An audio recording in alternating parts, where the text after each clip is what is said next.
बेटा तुम जब भी चाहो शिशु मंगल जा सकती हो, लेकिन सेवा भाव से, सैलरी के लिए नहीं। आज तेरी तनख्वाह का दिन है ना, घर के खर्च के लिए कुछ पैसे चाहिए थे। शादी के बाद भी मुझे नौकरी करनी है। बहुत सी लड़कियां शादी के बाद काम करती। अगर आप भी करना चाहती है तो मुझे कोई प्रॉब्लम नहीं। दीदी अब मैं आपकी तरह नौकरी करना चाहती हूँ। तुझे पता है अच्छी नौकरी के लिए तुझे और पढ़ना होगा। तेरा भी मन है ना बहुत पढ़ने का। और घर का क्या मैं संभाल रही हूँ। जब तक तू और दीपू सेटल नहीं हो जाते मैं घर संभाल लूंगी।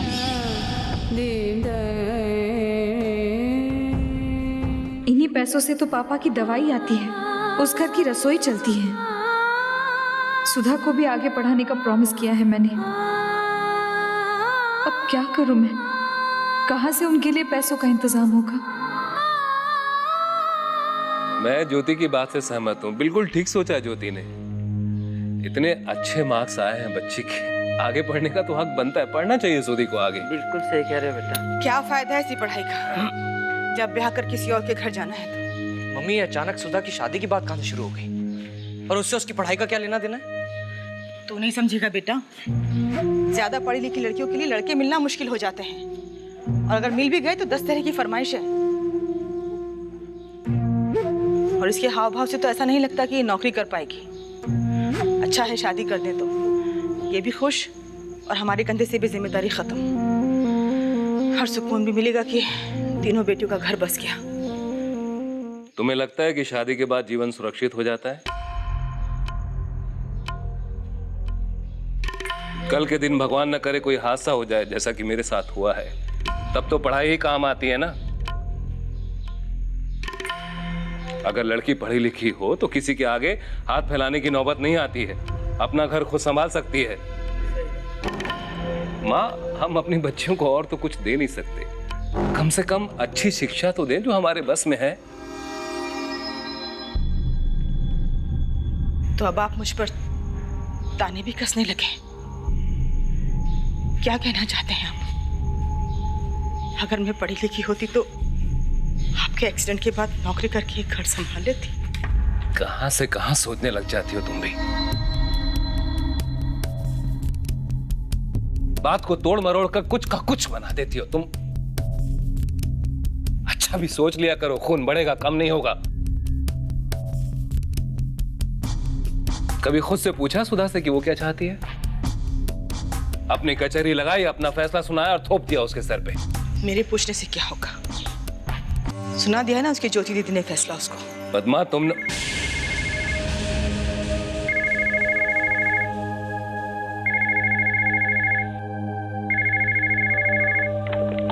हेलो। हाय संदीप, कैसे हो? मैं ठीक हूँ तेजी, आप कहिए। हाँ सुधा जी बुलाता हूँ। सुधा फोन।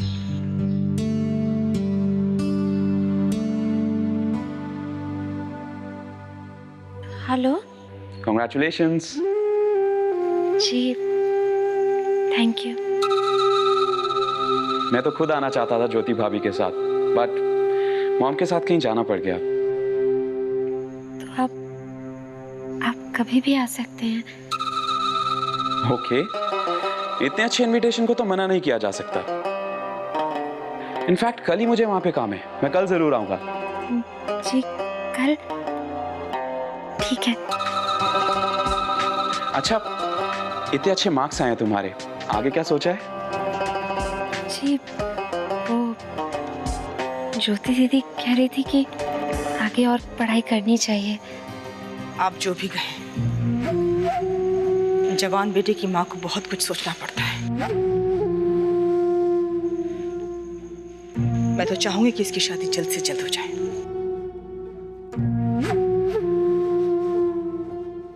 कल्पना, समझ में नहीं आ रहा सुधा की आगे की पढ़ाई कैसे होगी। वैसे तो जॉब करने वाली बात मैंने पंकज जी से शादी से पहले ही की थी, लेकिन तब शायद मैं ये बात भूल गई थी कि शादी सिर्फ पति पत्नी के बीच का रिश्ता नहीं होता, एक नया रिश्ता जुड़ जाता है पूरे परिवार के साथ। तो छोटी माँ भी अपनी जगह पर बिल्कुल सही है। लोग ऐसी बातें करते होंगे और ये बात उन्हें चुभती होगी। देख, फिर भी मैं तो यही कहूंगी कि तुझे पंकज जी से एक बार बात करनी चाहिए। नहीं कल्पना, पिछली बार जब उन्होंने मुझे जॉब के लिए सपोर्ट किया था ना, छोटी माँ को बहुत बुरा लगा था। बहुत रिस्पेक्ट करते हैं पंकज जी छोटी माँ की। मैं नहीं चाहूंगी कि मेरी वजह से उन दोनों में मनमुटाव हो। और अगर पंकज जी ने मेरे परिवार को सपोर्ट करने की बात की तो वो भी ठीक नहीं होगा ना। लोग तो यही कहेंगे कि मैं एक अमीर आदमी से शादी करके उसका फायदा उठा रही हूँ। नहीं नहीं, ये बात मुझसे स्वीकार नहीं होगी। समझ में नहीं आ रहा है कल्पना, क्या करूं? सोच सोच कर मैं तो पागल हो रही हूँ। देख ज्योति, मैं फिर कह रही हूँ, बात करने से ही कोई रास्ता निकलेगा। और मैं भी नहीं चाहती कि तू पंकज जी से कुछ भी छुपाए। तू पंकज जी से बात कर, मेरा दिल कहता है कि जरूर कोई ना कोई रास्ता निकल आएगा। ठीक है, अब कोई टेंशन मत ले। ओके, चल मैं रखती हूँ। Bye bye.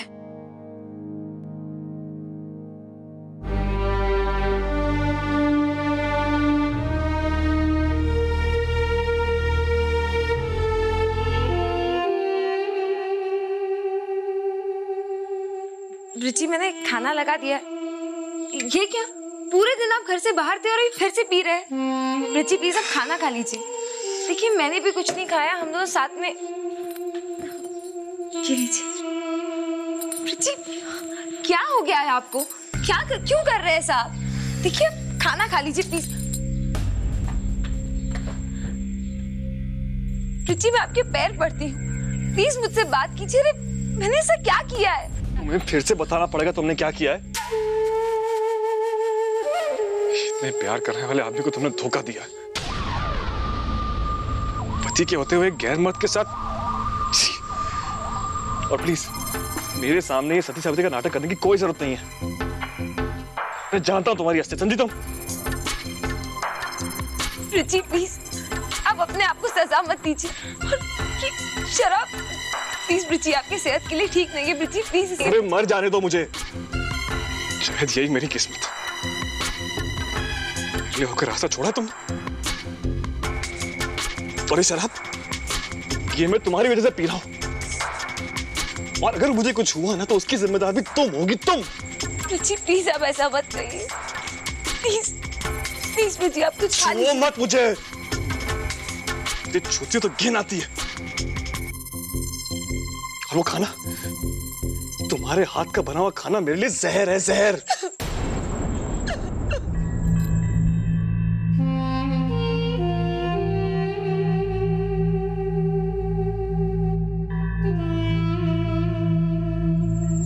अरे बंद करो ये नाटक और सोने दो मुझे शांति से। रुचि प्लीज। दोबारा रोने की आवाज आई ना तो अरे जाओ यहां से।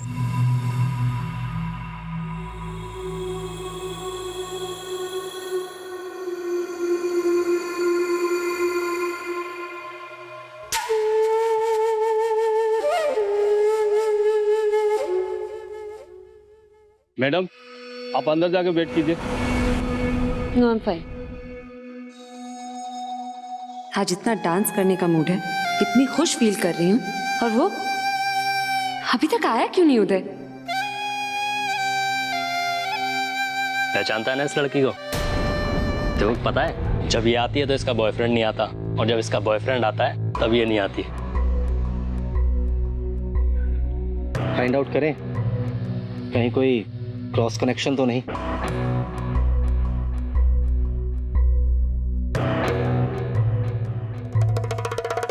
Hey both of you, mind your own business. या मैं बताऊं कैसा क्रॉस कनेक्शन है? लुक मैम, हम आपके बारे में बात नहीं कर रहे हैं। प्लीज, मैंने सुना था। मुझे बिल्कुल पसंद नहीं कि कोई मेरे या मेरे बॉयफ्रेंड के बारे में कुछ भी बकवास करे। Is that clear?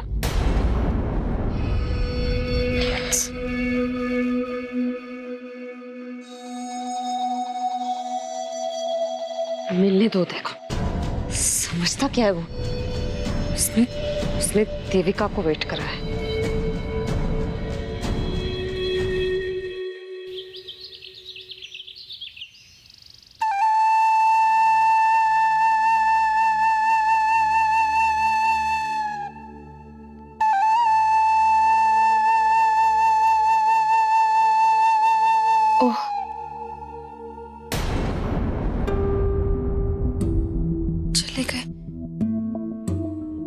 नीचे है? ना बाउदी, वो तो चला गया। जल्दी जाना था ना, उन्होंने माना किया था आपको जगाने को। काल रात उनका वेट करते करते देर से सोया ना, इसीलिए। बात करनी थी उनसे। छोटू माँ ने नीचे बुलाया नाश्ते के लिए। हाँ, अभी आती।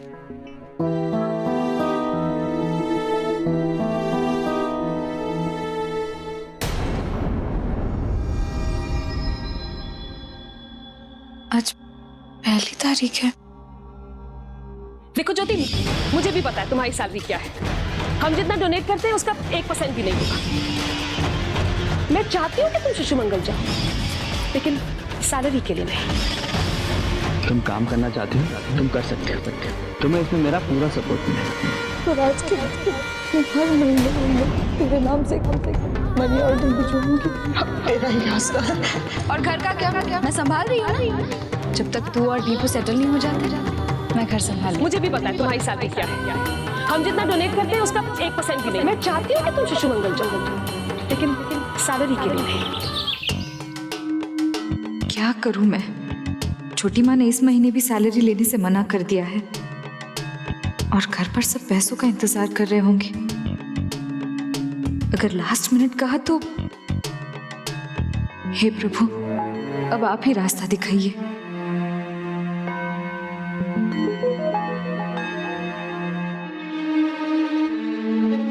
ज्योति। जी अंकल। कैसी हो बेटा? जी मैं ठीक हूँ।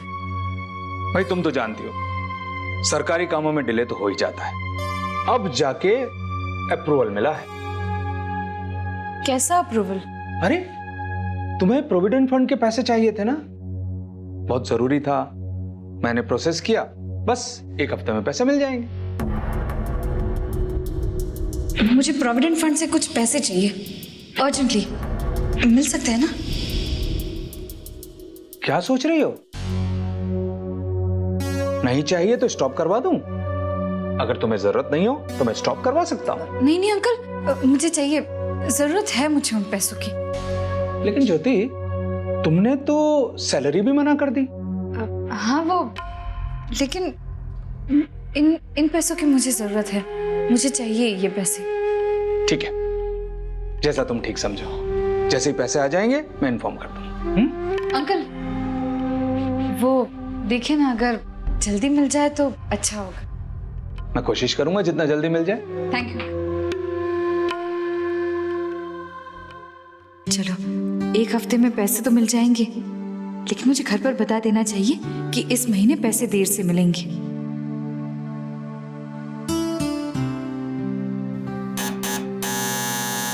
अरे सुधा, दरवाजा देख।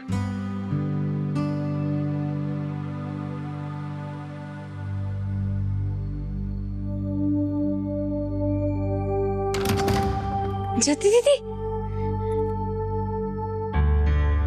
अरे छोरी, तू तो बिल्कुल वक्त पे आई है। मैं सबका मुंह मीठा कराने जा रही थी। ले अपने हाथों से करा दे। ले मिठाई? कोई खास बात? अब दीपू की प्रमोशन हुई है ना? छोरी, ससुराल में जाके सब कुछ भूल गई है के? अरे यार, तनख्वाह वाला दिन है। पहली तारीख। तू ही तो आती थी तनख्वाह के साथ और ये डब्बा लेके। क्या बात है ज्योति? पापा, वो मैं एक्चुअली ये बताने आई थी कि इस महीने सैलरी नहीं दे पाऊंगी।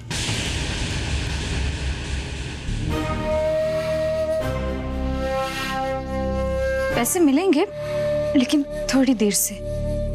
क्या बात कर रही है छोरी? बेटा तनख्वाह तो आ गई और साथ में मिठाई का डब्बा भी आ गया।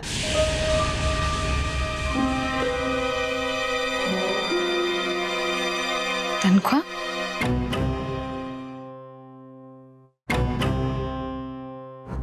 मतलब? अरे मतलब ये है कि दामाद जी ने भिजवाया है ये।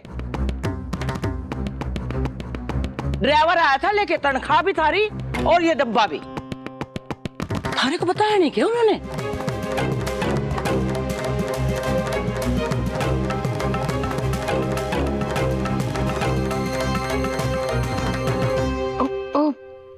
पंकज जी, अरे बेटा थाने तो कहा होगा ना, तभी तो भिजवाया उन्होंने, और तू खुद ही भूल गई। चल चल मुंह मीठा कर, बिल्कुल वैसे भिजवाया जैसे तू खुद लेके आती थी ना तनखार मिठाई का डब्बा।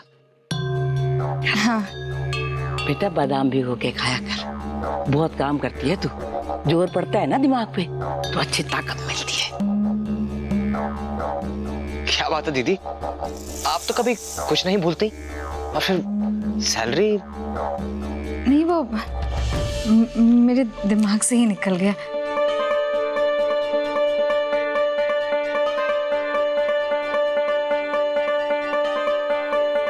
यानी पंकज जी को सब पता है, लेकिन उन्हें कैसे पता चला? तुम्हें क्या लगा मेरी बीवी किसी प्रॉब्लम में है और मुझे पता नहीं चलेगा? जब दयाल अंकल ने मुझे बताया कि तुमने सैलरी लेने से मना कर दिया है, तभी मैं समझ गया था कि कुछ प्रॉब्लम है, क्योंकि मैं जानता हूं कि इन पैसों की तुम्हारे लिए क्या अहमियत है, और तुम्हारे परिवार के लिए भी। हाँ, लेकिन अब तुमसे जुड़ा हर रिश्ता हमारा रिश्ता है, इसलिए मैंने पैसे भिजवा दिए। मैंने कुछ गलत तो नहीं किया ना? आप ठीक कह रहे हैं। अब हम दोनों से जुड़ा हर रिश्ता हमारा रिश्ता है। तो क्या मैं उम्मीद कर सकता हूँ कि तुम्हारी सारी प्रॉब्लम्स भी हमारी हैं? नहीं नहीं, मैं इसे प्रॉब्लम नहीं कहूंगी। ये तो छोटी माँ के देखने का नजरिया है, और मुझे भी उनकी बात सही लगी। एक्चुअली लोग कहते हैं कि हमारा परिवार शिशु मंगल को डोनेशन देता है, और वही पैसे मैं सैलरी के रूप में वापस घर ले आती हूँ। What? हाँ, और छोटी माँ को ये बात पसंद नहीं कि कोई उनके परिवार की तरफ उंगली उठाए, और मुझे भी नहीं, इसलिए उन्होंने मुझसे बात की। और छोटी माँ ने तो कभी भी दूसरे की बातों पे गौर नहीं किया, उन्होंने वही किया जो उन्हें सही लगता है। जहां तक मैं जानता हूं, शिशु मंगल जाना तुम्हारे लिए सिर्फ एक जॉब नहीं है। You love your work, और इस नौकरी की तुम्हारे लिए क्या अहमियत है ये मैं जानता हूं। नहीं पंकज जी, मुझे ये नौकरी छोड़नी ही होगी। मैं अपने परिवार को, छोटी माँ को दुख नहीं पहुंचा सकती। नहीं ज्योति, तुम छोटी माँ को अभी तक समझ नहीं पाई हो। जब वो हमारा नजरिया और हमारी सिचुएशन समझेगी, तो वो कभी नहीं चाहेगी कि शिशु मंगल के बच्चों से उनकी ज्योति दीदी छिन जाए। ट्रस्ट मी, छोटी माँ को मुझसे ज्यादा कोई बेहतर नहीं जानता।